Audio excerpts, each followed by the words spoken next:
যা না তাড়াতাড়ি গোসল করে আয়, এখনই ভাত খেতে দিব। যেদিন থেকে এভাবে কথা বলার মানুষটি আপনার জীবনে আর থাকবে না, সেদিন থেকে আপনি মমতাহীন হয়ে যাবেন।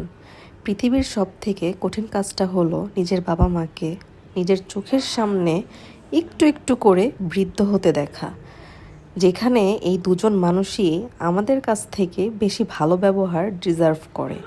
সেখানে এইটুকুখানি চিন্তা করে দেখুন যে এই দুজনের সাথেই আমরা সব থেকে খারাপ ব্যবহার করি, কষ্ট দিয়ে কথা বলি, মনে আঘাত দিয়ে কথা বলি, তারপরও এরা কিছু মনে করে না। কিছুক্ষণ পরেই হাসি মুখে তারা আমাদের সাথে কথা বলে এবং আমাদের কিসে ভালো হবে সেটা নিয়ে চিন্তা করে।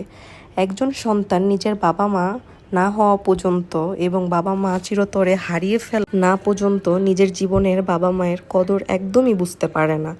আর একজন বাবা মা তাদের জন্য কি করেছে আর আমার বাবা মা আমাদের জন্য কি করেনি, তার বাবা মা ভালো আমাদেরটা খারাপ, এটা নিয়ে দোষারোপ করা বন্ধ করেন।